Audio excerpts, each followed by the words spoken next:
nominate Honorable Tajuddin Abbas. I so second. I rise to humbly accept the nomination. Is hereby declared the winner and returned elected as the Speaker of the House of Representatives.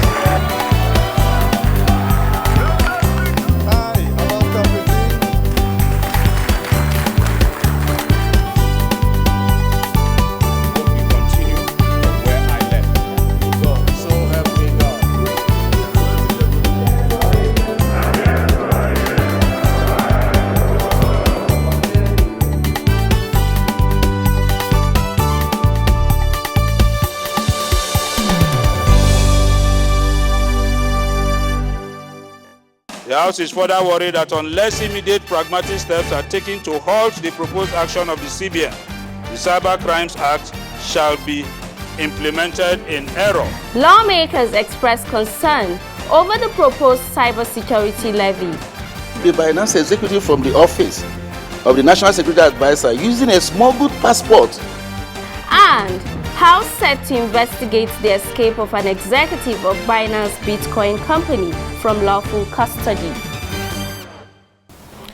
Glad to have you join us again on a fresh edition of House Tickets, a program designed to educate you on the processes of lawmaking in the House of Representatives, Federal Republic of Nigeria. Insecurity, breach of privileges, preventing incessant strikes. These are some of the matters deliberated upon by the House last week on the matters that needed urgent attention. Discussions and resolutions of these motions form part of our lineup in this episode. We will also bring you the reports of an engagement by the House Committee on Interior, as well as the interactive session of the House Committee on Public Sector and Institutional Reforms. Please stay tuned for the full program, starting after this timeout. Hi, about that.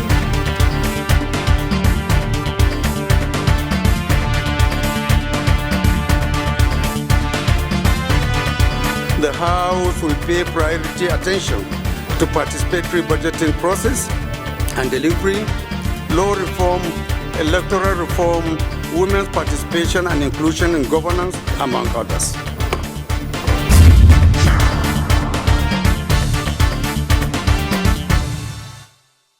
Thanks for staying tuned. Let us begin the program with report of legislative business that transpired during plenary proceedings. As I mentioned when the program started, the House entertained several motions which tabled security breaches, matters of privileges, as well as preventing incessant strikes. Let's get the details in our first report, as compiled and presented from our studio.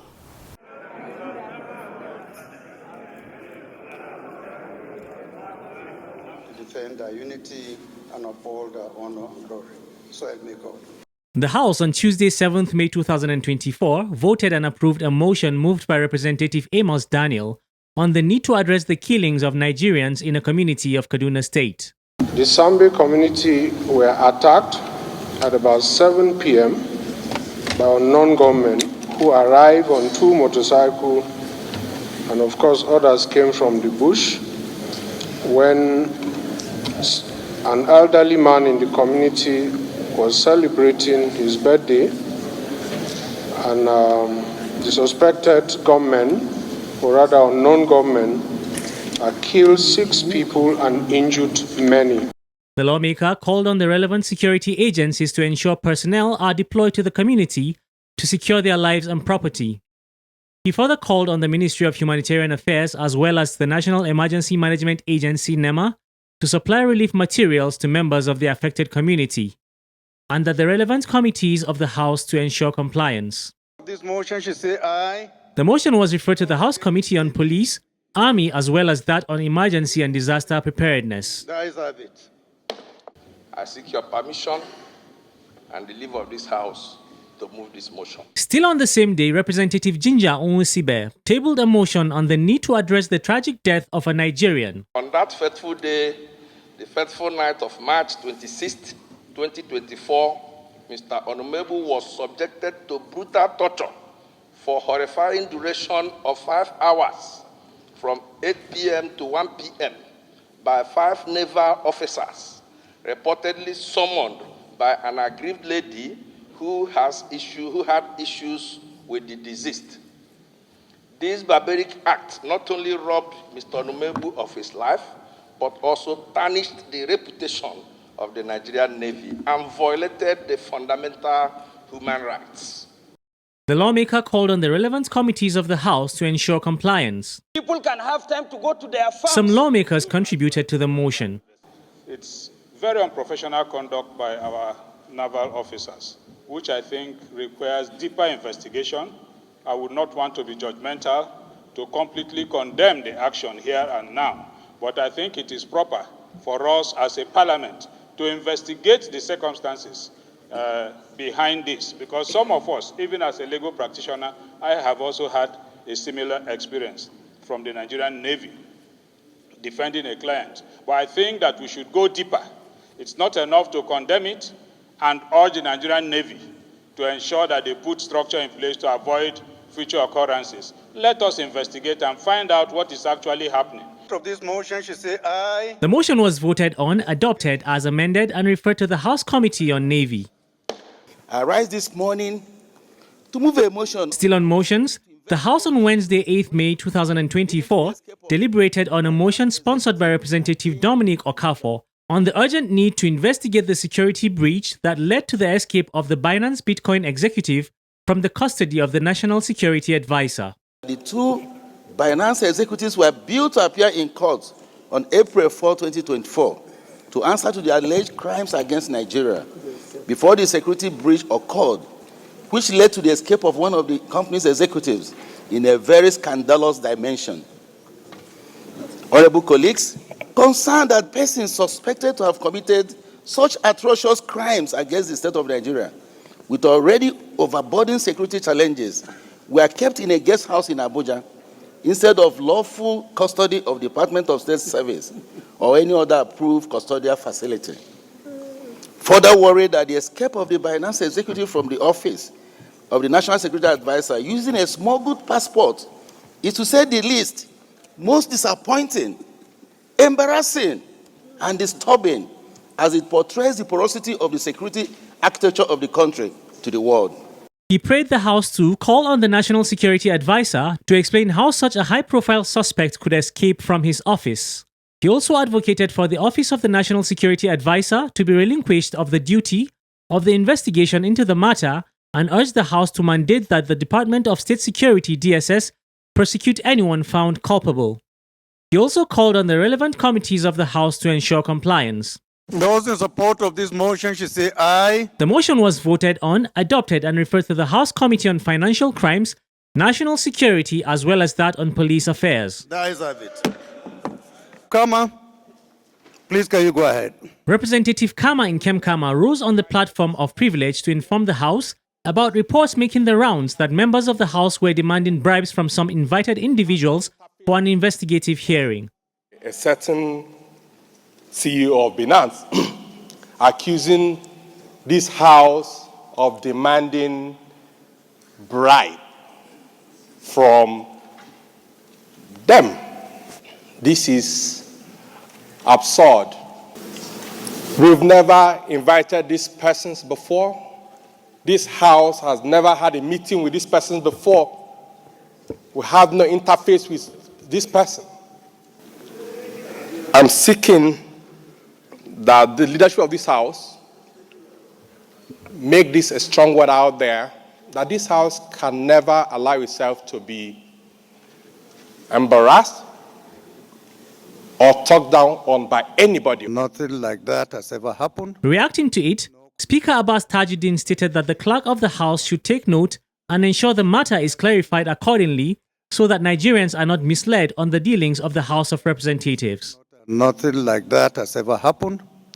No committee of the House has ever engaged with this man, and no such kind of claim has been pushed forward.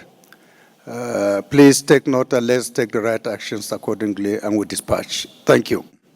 Nigerian tertiary education subsector. Representative Abubakar Hassan Fulata on Thursday, 9th May 2024, moved a motion on the urgent need to ensure the full implementation of the agreement signed by the federal government and the academic and non-academic staff unions of tertiary institutions to ensure consistent strikes are averted. Nigerian tertiary education subsector has witnessed unprecedented strike actions over the last 3 decades as a result of disagreements and non-implementation of agreements, memorandum of understanding, most especially the 2009 agreement and such other agreements reached between the government and the unions, worried that strike actions have continued to distort both the academic activities and the calendar, thereby negatively affecting the early and timely completion of academic programs and by extension the future of students as a result of these incessant strikes. He therefore called on President Bola Ahmed Tinubu to use his good office to ensure these agreements are properly implemented and that the Ministry of Finance should ensure release of funds when directed. He also called for fair treatment of the tertiary staff, implementation of all agreements, and that the relevant committees of the House should ensure compliance. Aye. The motion was voted on, adopted, and referred to the House Committee on University Education, Polytechnic Education, Colleges of Education, Finance, Labour and Productivity, as well as that on legislative compliance. A cyber security levy and remitting same. Another motion that was voted and adopted by the House on that Thursday, 9th May, was the need to halt the proposed cybersecurity levy to be imposed by the Central Bank of Nigeria. The House is further concerned that the words of the CBN circular leaves the CBN directive to multiple interpretations, including that the levy be paid by bank customers, that is Nigerians, against the letter and spirit of Section 44(2)A of the Act, which specified businesses that should be levied accordingly.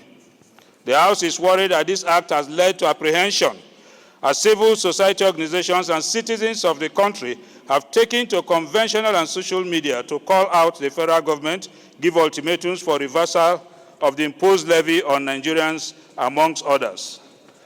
The House is further worried that unless immediate pragmatic steps are taken to halt the proposed action of the CBN, the Cyber Crimes Act shall be implemented in error at a time when Nigerians are experiencing the aftermath of multiple removal of subsidies from petroleum, electricity, and so on, and the rising inflation.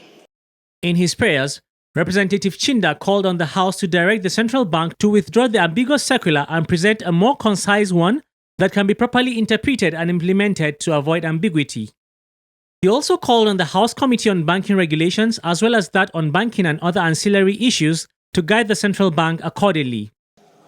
Those against should say nay. The motion was referred to the House Committee on Banking Regulations, Banking Institutions, as well as that on banking and other ancillary issues. Meanwhile, 78 bills were presented for first reading last week. They include Constitution of the Federal Republic of Nigeria 1999 Alteration Bill 2024, sponsored by Representative Kwamoti Bitrus Lowry, Federal Polytechnics Act Amendment Bill 2024, sponsored by Representative Tese Ugbo, Budget and National Planning Bill 2024, sponsored by Representative Ibrahim Ayokunle Isiaka.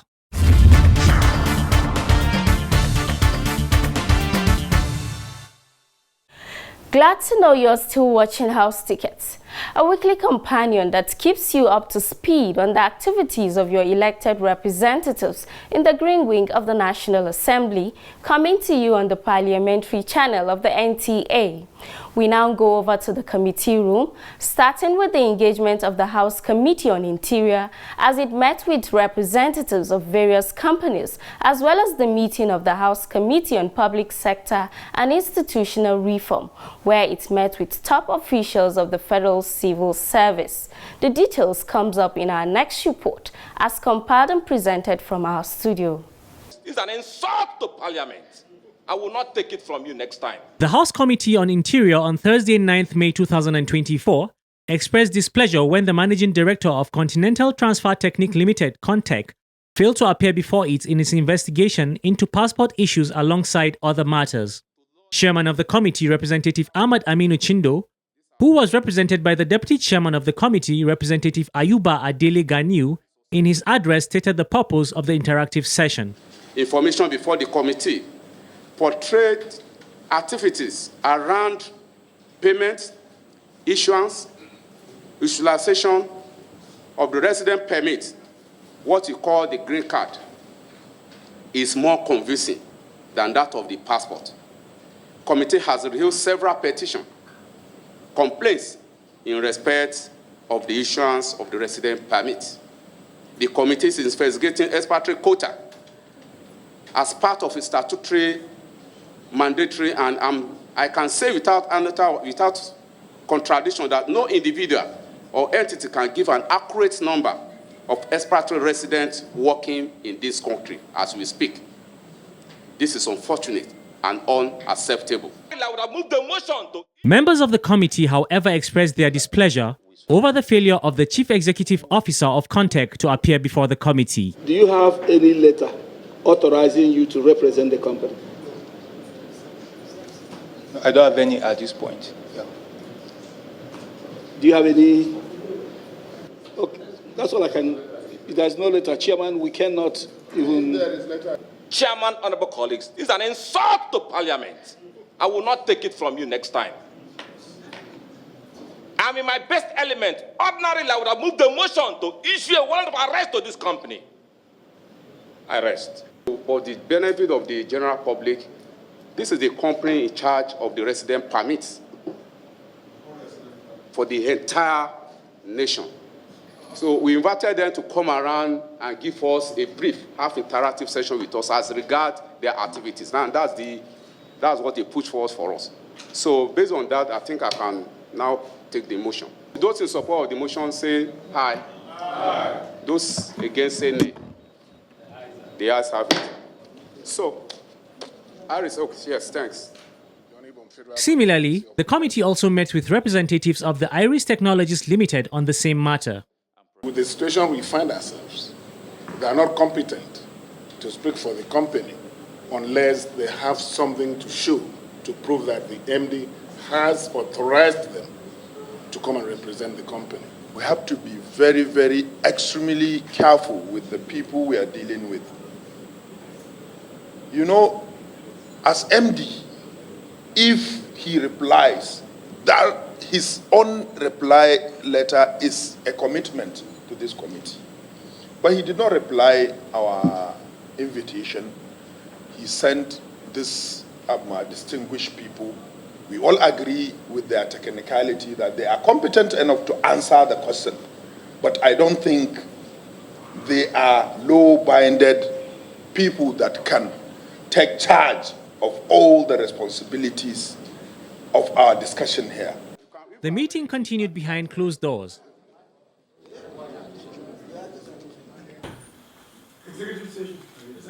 In another development, the House Committee on Public Sector and Institutional Reforms met with the head of Civil Service, Dr. Folashade Yemi-Esan, who was represented by the Permanent Secretary, Service, Policies and Strategies Office, Dr. Deborah Odo. Chairman of the committee, Representative Bukar Talba, stated the purpose of the meeting. If I can recall, December 7, we have a work plan that we want the head of service to come and brief us. We gave them a letter, I think in February. It's not, this is our second letter. But since I asked my colleagues, we expect the head of service to be here. So maybe we can give you chances, we are PAMSEC, to listen to you. So if you can brief us on your activities of the head of service, so that our colleagues can want to know what are your activities. We have a strategic focus. In her presentation, the Permanent Secretary, Service, Policies and Strategies, Dr. Deborah Odo, stated that the Office of the Head of Civil Service of the Federation is responsible for ensuring that a vibrant workforce is achieved in order to implement the agenda of the government.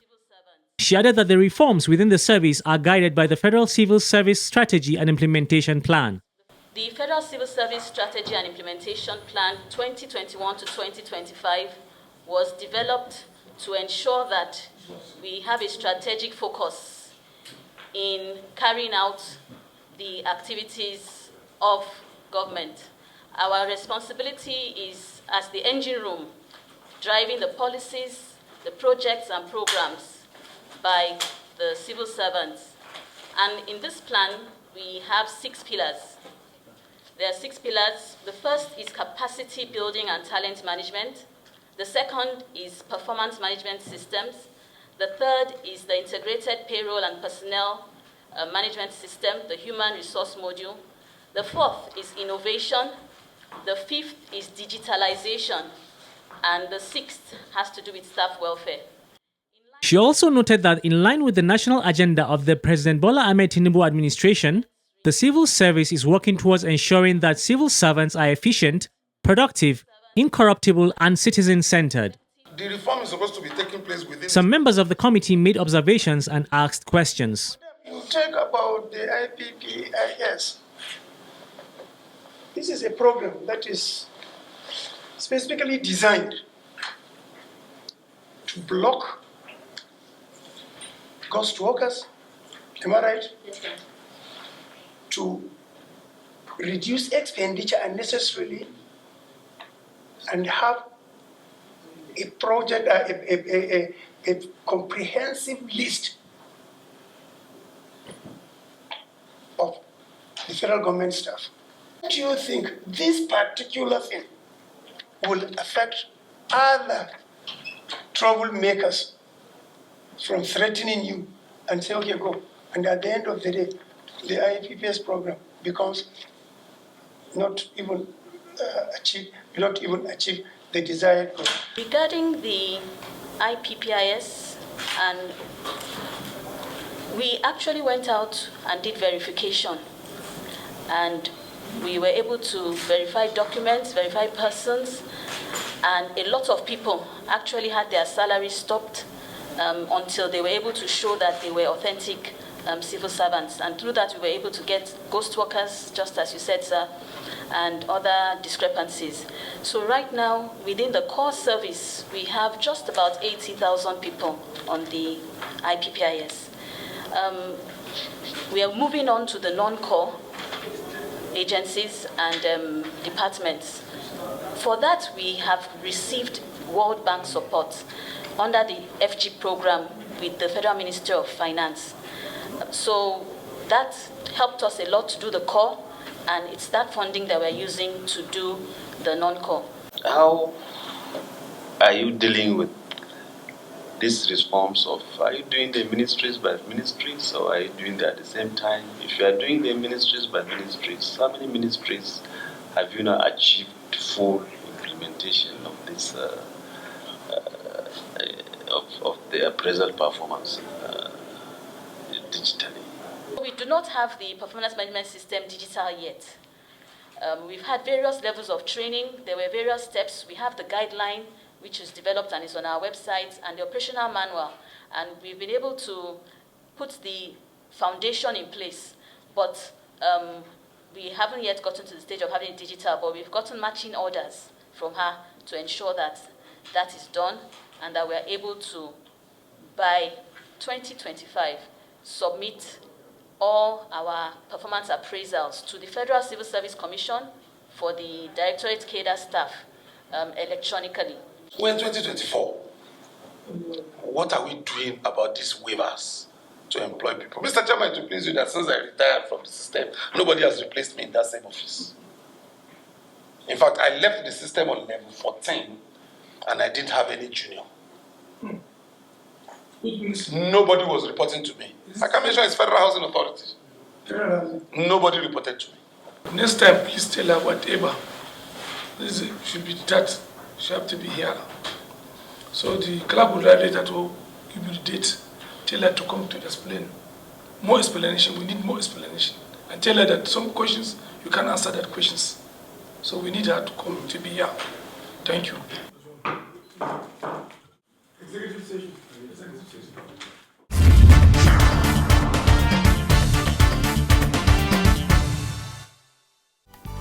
And so we draw the curtains on this week's package. Keep watching House Tickets for updates on the activities of your lawmakers in the House of Representatives. Let's meet again next week on this same station. Bye for now.